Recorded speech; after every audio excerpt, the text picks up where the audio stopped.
Assalamualaikum warahmatullahi wabarakatuh. Perkenalkan, kami dari kelompok 1 ingin mempresentasikan tugas mata kuliah struktur pengembangan tumbuhan. Sebelum ke materinya, perkenalkan, nama saya Ahmad Hakiki dan teman saya Anika Aurel Iksanadin. Baiklah teman-teman, kita langsung saja masuk ke pembahasan yang akan dijelaskan oleh teman saya, yaitu Anika Aurel Iksanadin. Bunga merupakan organ pada tumbuhan yang memiliki peran dalam proses perkembangbiakan atau yang disebut juga reproduksi. Di setiap bunga memiliki beberapa bagian yang masing-masing berperan satu sama lain. Setiap bagian ini memiliki keunikan tersendiri di mana saling melengkapi agar bunga dapat tumbuh menjadi lebih sempurna. Sehingga dengan begitu orang yang memandang akan menyukainya. Bunga adalah salah satu organ tumbuhan hasil metamorfosis dari batang dan daun. Bunga umumnya berwarna cerah dan menarik. Untuk struktur bunga, yaitu ada dua. Yang pertama ada lengkap, yaitu dia mempunyai 4 bagian bunga sebagai berikut. Yang pertama ada kelopak atau calyx. Yang kedua ada mahkota. Yang ketiga ada benang sari. Dan terakhir ada putik. Dan untuk yang kedua ada struktur bunga yang tidak lengkap. Nah, itu dia apabila tidak mempunyai salah satu dari keempat bagian tersebut. Seperti di bunga jantan, dia hanya memiliki benang sari, kelopak, dan mahkota. Sedangkan di bunga betina, dia hanya memiliki putik, kelopak, dan mahkota. Ini untuk gambar struktur bunga lengkapnya. Di sini ada pistil atau putik. Dia ada di putik itu ada 3 bagian. Yang pertama ada stigma, style, dan ovari. Nah, untuk stamen atau benang sari dia ada 2, ada anter sama filamen. Tumbuhan yang hanya menghasilkan satu bunga saja dinamakan tumbuhan berbunga tunggal atau planta uniflora. Sedangkan lainnya, tumbuhan berbunga banyak, bisa juga disebut planta multiflora. Jika suatu tumbuhan hanya mempunyai satu bunga saja, biasanya bunga itu terdapat pada ujung batang. Jika bunganya banyak, dapat sebagian bunga-bunga tadi terdapat dalam ketiak-ketiak daun dan sebagian pada ujung batang atau cabang-cabangnya. Bunga majemuk. Suatu bunga majemuk harus dapat dibedakan dari cabang yang mendukung sejumlah bunga di ketiaknya. Pada suatu bunga majemuk, sumbu yang mendukung bunga-bunga yang telah berkelompok itu tidak lagi berdaun, atau jika ada daunnya, daun-daun tadi telah mengalami metamorfosis dan tidak lagi berguna sebagai alat untuk asimilasi. Walaupun demikian, menurut kenyataannya, seringkali tidak mudah untuk membedakan suatu bunga majemuk dari cabang yang mempunyai bunga-bunga di ketiak daunnya. Pada suatu bunga majemuk, lazimah dapat kita bedakan bagian-bagian berikut. A. Bunga tangkai bunga atau disebut pedunculus, yaitu bagian yang dapat biasanya merupakan terusan batang atau cabang yang mendukung bunga majemuk. B. Tangkai bunga atau pedunculus, yaitu cabang bunga tangkal yang mendukung bunganya. C. Dasar bunga atau disebut reseptakulum, yaitu ujung tangkai bunga yang mendukung bagian-bagian bunga lainnya. D. Daun-daun pelindung atau disebut braktea, yaitu bagian-bagian serupa daun yang dari ketiaknya muncul cabang-cabang ibu tangkal dan tangkal bunganya. E. Daun tangkal atau brakteola, yaitu satu atau dua daun kecil yang terdapat pada tangkai bunga pada tumbuhan. Nah, bagian-bagian dari struktur bunga lengkap yaitu yang pertama adalah tangkai bunga atau disebut pedunculus, kedua dasar bunga, yang ketiga kelopak, terus yang keempat mahkota, kelima benang sari atau stamen, terus yang keenam itu adalah putik atau pistilium. Bunga majemuk dibedakan menjadi 3, yaitu bunga majemuk tak terbatas, terus juga bunga majemuk berbatas, dan bunga majemuk campuran. Bunga majemuk tak terbatas yaitu bunga majemuk yang ibu tangkainya dapat tumbuh terus dengan cabang-cabang yang dapat bercabang lagi atau tidak, dan mempunyai susunan akar petal, dan bunga-bunga pada bunga majemuk ini mekar berturut-turut dari bawah ke atas. Jika ujung tangkai tak mendukung suatu bunga, tampaknya seakan-akan bunga majemuk ini tidak terbatas. bunga majemuk berbatas, yaitu bunga majemuk yang ujung ibu tangkainya selalu ditutupi dengan suatu bunga. Jadi ibu tangkai mempunyai pertumbuhan yang terbatas. Ibu tangkai ini dapat pula bercabang-cabang, dan cabang-cabang tadi seperti ibu tangkainya juga selalu mendukung suatu bunga pada ujungnya.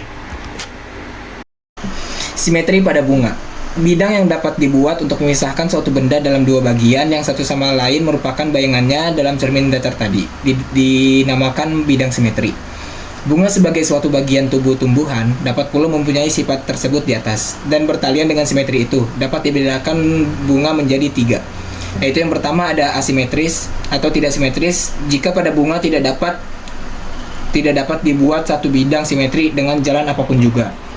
Yang kedua ada setangkup menurut dua bidang atau bilateral simetris. Dapat pula dikalahkan setangkup ganda, yaitu bunga yang dapat dijadikan dua bagian yang setangkup menurut dua bidang simetri yang tegak lurus satu sama lain. Dan yang ketiga ada beraturan atau bersimetri banyak, yaitu jika dapat dibuat banyak bidang simetri untuk membagi bunga itu dalam dua bagiannya yang setangkup. Pada kelopak atau calyx ini, daunan hiasan ini merupakan lingkaran luar, biasanya berwarna hijau, lebih kecil dan lebih kasar daripada hiasan bunga yang sebelah dalam. Bagian ini juga disebut salah satunya adalah kelopak atau calyx. Kelopak itu berguna sebagai pelindung bunga, terutama waktu bunga masih kucup. Jika bunga sudah mengadakan persarian dan pembuahan, biasanya kelopak lalu runtuh, jarang sekali tetap sampai terbentuk buah. Kelopak merupakan bagian hiasan yang masih jelas sebagai organ yang berasal dari daun. Kelopak tersusun atas bagian-bagiannya yang dinamakan daun kelopak atau spala. Pada bunga daun kelopak mempunyai sifat yang berbeda-beda. Yang pertama yaitu berbagi. Jika hanya bagian kecil daunnya saja yang berkatan, maka pancung-pancungnya panjang dan lebih dari separuh panjangnya kelopak. Yang kedua adalah bercangkap. Jika bagian yang berkatan kira-kira meliputi separuh panjangnya kelopak, jadi panjang-panjangnya kira-kira juga separuhnya. Terus yang ketiga ada berlekuk. Jika bagian yang berkatan melebihi separuh panjang kelopak, jadi panjang-panjangnya itu pendek saja gitu. Yang B itu lepas atau bebas. Jika daun-daun berkelopak yang satunya dengan yang lain benar-benar terpisah dan sama sekali tidak berketatan. Dan ini adalah gambar pada kelopak tambahan, yaitu hibiscus rosa sinensis, dan daun pemikat yaitu Muscendeda frondosa L. Mahkota atau bisa juga disebut corolla. Tajuk bunga atau mahkota bunga merupakan hiasan bunga yang terdapat di sebelah dalam kelopak. Umumnya lebih besar, dengan warna yang indah, menarik, dengan bentuk susunan yang bagus. Tidak jarang pula mempunyai bau yang harum atau sedap. Dan dianggap bahwa warna yang indah atau baunya yang menyebabkan serangga tertarik pada bunga. Contohnya seperti burung dan kelelawar yang seringkali datang mengunjungi bunga untuk mencari makanan. Tumbuhan memang memerlukan adanya kunjungan hewan seperti di atas karena mereka dapat menjadi perantara berlangsungnya penyerbukan. Selain berfungsi sebagai alat yang mempunyai daya penarik, tajuk bunga juga berfungsi untuk melindungi alat-alat persarian seperti benang sari dan putik. Dan ini contoh macam-macam bentuk mahkota. Benang sari atau stamen. Benang sari bagi tumbuhan merupakan alat kelamin jantan, seperti halnya dengan bagian-bagian bunga yang diuraikan seperti tadi. Benang sari pun merupakan suatu metamorfosis daun yang bentuk dan fungsinya telah disesuaikan sebagai alat kelamin jantan. Bahwasannya benang sari merupakan metamorfosis daun masih dapat terlihat dengan nyata pada bunga jenis tumbuhan tertentu, misalnya pada bunga tasbih. Pada tumbuhan ini tajuk bunga justru tidak begitu menarik, tetapi yang berwarna indah dan menarik adalah benang sari yang bersifat seperti tajuk bunga. Benang sari memiliki 3 bagian. Yang pertama ada tangkai sari atau filamentum, yaitu bagian yang berbentuk benang dengan penampang melintang yang umumnya berbentuk bulat. Dan yang kedua ada kepala sari atau antera, yaitu bagian benang sari yang terdapat pada ujung tangkai sari. Bagian ini di dalamnya biasanya mempunyai 2 ruang sari. Masing-masing ruang sari semula terdiri atas 2 ruangan kecil, yaitu loculus atau loculumentum. Yang terakhir ada penghubung ruang sari. Bagian ini merupakan lanjutan tangkai sari yang menjadi penghubung kedua bagian. Ini contoh kepala sari dan penampang melintang kepala sarinya. Putik merupakan bagian bunga yang paling dalam letaknya, dan kalau benang sari merupakan alat kelamin jantan bagi bunga, maka putik merupakan alat kelamin betinanya. Putik pun tersusun atas daun-daun yang telah mengalami metamorfosis. Daun-daun penyusun putik tersebut daun buah. Dan daun buah sebagai keseluruhan yang penyusun putik dinamakan gynecium. Putik merupakan alat kelamin betina yang salah satu bagiannya mengandung sel telur yang setelah dibuahi oleh inti sperma yang berasal dari serbuk sari. Akhirnya akan berkembang menjadi lembaga. Dan lembaga itulah yang akan nantinya merupakan tumbuhan baru. Bagian-bagian putik yang mengandung sel telur itu dinamakan bakal buah atau disebut ovulum, yang akhirnya akan menjadi biji. Dan sementara itu, bagian putik yang di dalamnya terdapat bakal biji tadi itu, yaitu bakal buahnya akan berubah menjadi buah. Dan inilah contoh bagian-bagian putik, yaitu ini bagian kepala putiknya, terus yang ini bagian tangkai putik, terus yang bagian ininya adalah bakal buahnya, dan yang terakhir ada bagian bakal biji. Bakal buah adalah bagian putik yang membesar dan biasanya terdapat di tengah-tengah dasar bunga. Dalam bakal buah terdapat calon biji atau bakal biji. Yang bakal biji itu teratur pada tempat-tempat tertentu dalam bakal buah tadi. Bagian yang merupakan pendukung bakal biji disebut tembuni. Menurut letaknya, dasar bunga yang kita bedakan menjadi 3, yaitu yang pertama bakal buah penumpang, yaitu jika bakal buah duduk di atas dasar bunga semiluka sehingga bakal buah tadi lebih tinggi, sama tinggi atau bahkan mungkin lebih rendah daripada tepi dasar bunga. Yang kedua yaitu bakal buah setengah tenggelam. Jika bakal buah duduk pada dasar bunga yang cekung, jadi tempat duduknya itu bakal buahnya menjadi lebih rendah daripada tepi dasar bunga, dan sebagian dinding bakal buah itu berdekatan dengan dasar bunga. Yang ketiga yaitu bakal buah yang berjeras seperti pada B, tetapi selung bagian samping bakal buah berdekatan dengan dasar bunga yang berbentuk mangkuk atau piala tadi. Dan ini adalah contoh gambar pada duduknya bakal buah. Tembuni atau plasenta. Di dalam bakal buah terdapat calon-calon biji yang dinamakan bakal biji yang berjumlah 1 atau lebih. Bakal biji itu dalam bakal buah terdapat pada bagian khusus yang menjadi pendukung bakal biji tadi. Bagian bakal buah yang menjadi pendukung bakal biji atau menjadi tempat duduknya bakal biji dinamakan tembuni. Letak tembuni di dalam bakal buah berbeda-beda. Dalam menyebutkan letak tembuni seringkali diperhatikan pula letak tembuni itu pada daun buah yang menjadi, dan ini adalah contoh gambar tembuni pada letak bakal bijinya. Bakal biji atau ovulum. Bakal biji atau calon biji sendiri duduk pada tembuni dengan cara yang berbeda-beda pula. Pada umumnya, pada bakal biji dapat dibedakan menjadi 5 bagian, yaitu yang pertama ada kulit bakal biji, yaitu lapisan bakal biji yang paling luar, yang kelak akan menjadi kulit biji. Bakal biji dapat mempunyai 1 atau 2 lapisan kulit bakal biji. Yang kedua ada badan bakal biji atau nucleus, yaitu jaringan yang diselubungi oleh kulit bakal biji tadi.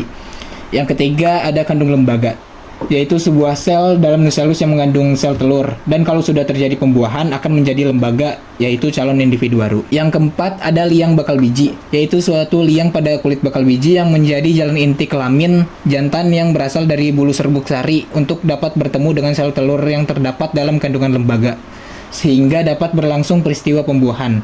Dan yang terakhir ada tali pusar, yaitu pendukung bakal biji yang menghubungkan bakal biji dan tembuni. Dan ini ada contoh gambar bakal biji. Yang pertama ada tegak, yang kedua ada mengangguk, ketiga ada bengkok, keempat ada setengah mengangguk, dan yang kelima ada melipat. Diagram bunga.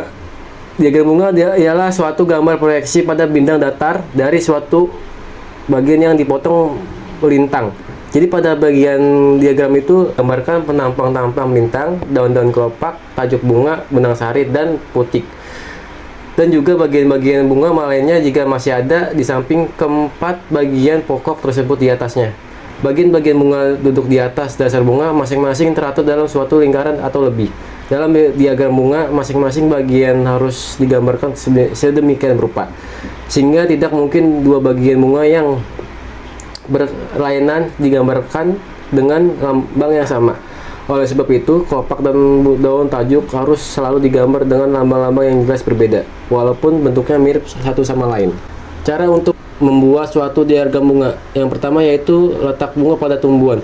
Dalam hubungannya dengan perencanaan suatu diagram, kita hanya membedakan 2 macam letak bunga. Pada bunga ujung batangnya atau cabang disebut polos terminalis.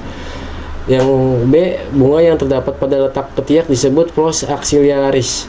Yang kedua, bagian-bagian bunga yang akan kita buat diagram menjadi tersusun dalam berupa lingkaran. Yaitu contoh gambar sebagian berikut. Dalam menggambar bagian-bagian bunganya sendiri, yang harus diperhatikan yaitu berupa jumlah-jumlah masing-masing bagian bunga tadi, itu juga bagian susunan terhadap sesamanya. Misalnya kayak daun kelopak yang satu dengan yang lain bebas atau sama lain. Yang C, bagaimana susunan terhadap bagian-bagian bunga yang lainnya, yaitu seperti daun-daun kelopak terhadap daun-daun punjuk bunga. Benang sari dan daun-daun buah punjuknya berhadapan atau berseling, bebas atau berdekatan, dan seterusnya. Yang D, bagaimana letak bagian-bagian bunga itu berhadapan di bidang median. Dengan demikian dapat dibedakan dua macam diagram bunga, yaitu diagram bunga empirik, yaitu diagram bunga yang hanya memuat bagian-bagian bunga yang benar-benar ada, jadi menggambarkan keadaan yang bunga sesungguhnya. Oleh sebab itu, diagram ini juga dinamakan diagram sesungguh. B, diagram teoretik, yaitu diagram bunga yang selain menggambarkan bagian-bagian bunga yang sesungguhnya, juga memuat bagian-bagian yang sudah tidak ada lagi tetapi menurut teori sudah seharusnya ada. Rumus bunga. Lambang-lambang yang dipakai dalam rumus bunga memberitahukan sifat bunga yang bertalian dengan simetrisnya atau jenis kelaminnya. Huruf-huruf merupakan singkatan nama bagian-bagian bunga, sedangkan angka-angka menunjukkan jumlah masing-masing bagian bunga. Di samping itu masih terdapat lambang-lambang lain lagi yang memperlihatkan hubungan bagian-bagian bunga satu sama lain. Oleh suatu rumus bunga hanya dapat ditunjukkan menjadi 4 bagian pokok bunga sebagai berikut. Yang pertama ada kelopak yang dinyatakan dengan huruf K, singkatan dari calyx, yang merupakan istilah ilmiah untuk kelopak. Kedua ada tajuk atau mahkota yang dinyatakan dengan huruf C, singkatan dari kata corolla. Yang ketiga ada benang sari yang dinyatakan dengan huruf A, singkatan kata dari androecium. Yang keempat ada putik yang dinyatakan dengan huruf G, singkatan dari gynoecium. Dan ini untuk contoh rumus bunganya. Jadi misalnya mempunyai 5 daun kelopak, 5 daun mahkota, 10 benang sari, dan sehelai daun, maka rumusnya menjadi K5 C5 A10 G1. Itu untuk bunga merak. Dan yang kedua, jika mempunyai 6 tenda bunga, 6 benang sari, dan 3 daun buah, maka disebut P6, A6, dan G3. Itu untuk bunga lilia gereja. Untuk contoh ketiga, ada lambang bulat dan tanda panah ke bawah. Itu untuk melambangkan bunga betina. Nah, untuk bunga betina, dia mempunyai kelopak 5, kaliksnya 5, benang sarinya 10, dan selai daun. Maka ditulisnya K5, C5, A10, dan G1. Nah, untuk yang kedua, sama seperti tadi, dia mempunyai kelamin betina. Jadi ditulisnya seperti P6, A6, dan G3. Sekian untuk presentasi dari kelompok 1. Kurang lebihnya mohon maaf. Wassalamualaikum warahmatullahi wabarakatuh.